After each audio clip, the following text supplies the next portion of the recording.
Ali, firstly, just give us your thoughts on this Operation Claw Eagle, and tell us what does this campaign mean for Turkey's security, national security? With this campaign, Turkey is more than likely going to secure its national security in North Iraq. I want to draw attention to one interesting fact about this operation. It's being conducted in coordination with the Iraqi central government and the Kurdish regional government, KRG. The KRG sees PKK as a threat.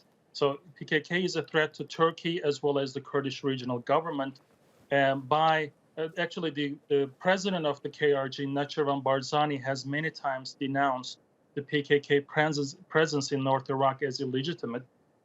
Therefore, in coordination with the Kurdish regional government, the PKK hideouts are being destroyed, and Turkey wants to make sure that PKK is not a threat to Turkey at home and in North Iraq.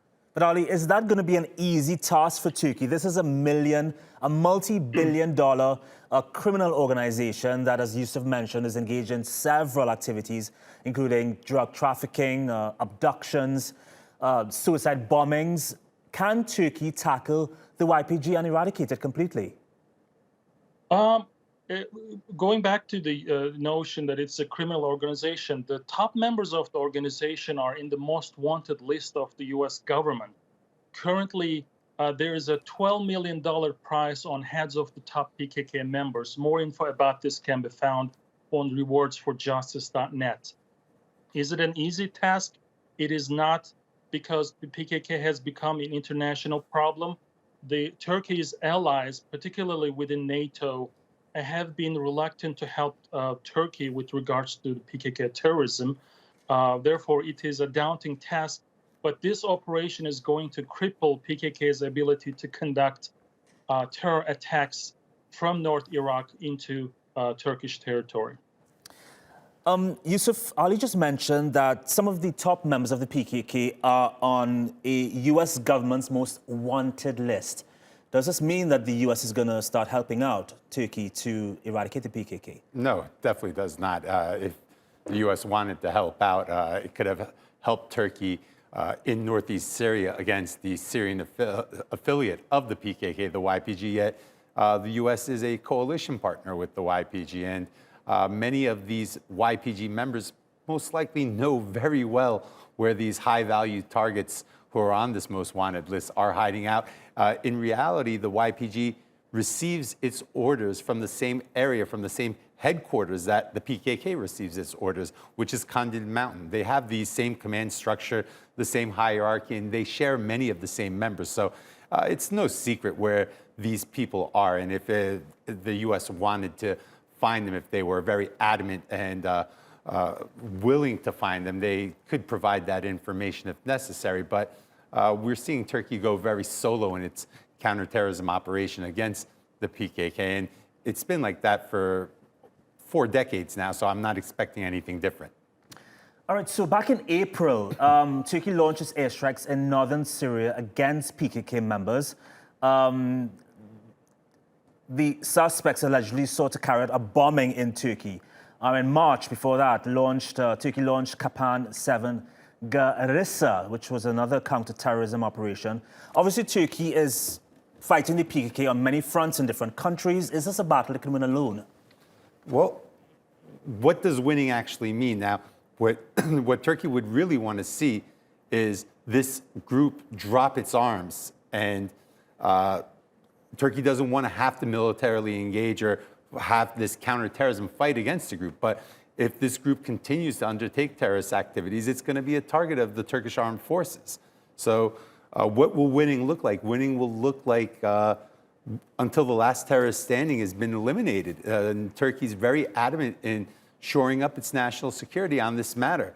And whether it be fighting the PKK at home or abroad in Iraq or its Syrian affiliate, the YPG, Turkey has shown the political will and the risk appetite to engage the PKK and its affiliate in multiple theaters in multiple countries if it has to.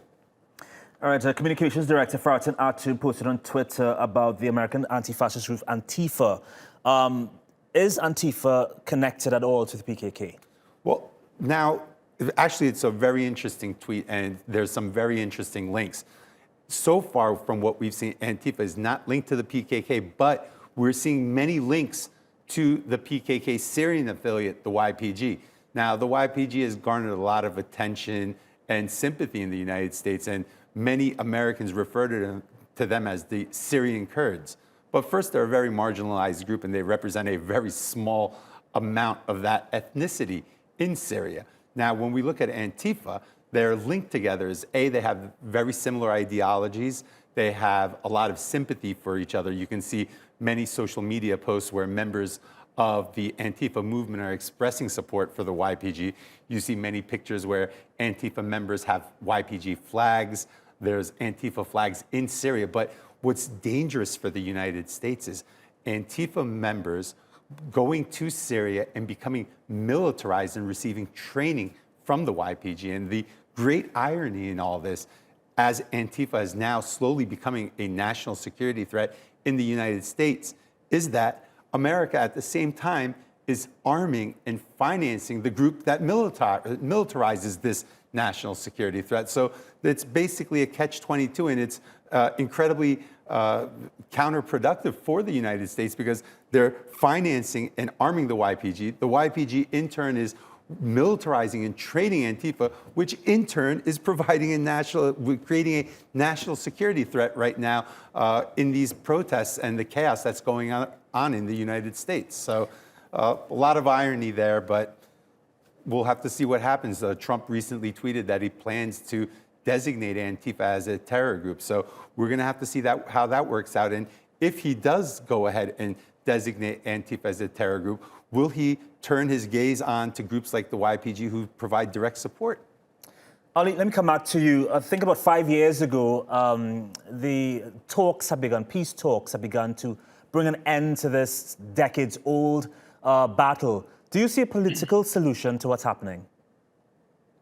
I don't see a political solution for this conflict at all.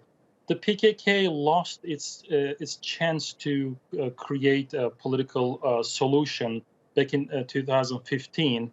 But during this political solution, the solution process, what we call, during the 12-month period, what PKK did was the PKK amassed weapons in the cities of Southeast Turkey. The PKK dug trenches, created barricades, which gave the impression that the PKK did not really want a political solution, but they utilized this 12-month period as an opportunity to mount their forces to create a resistance against the Turkish government. Therefore, I don't expect a political solution. In 2015, it could have happened, but it is not anymore.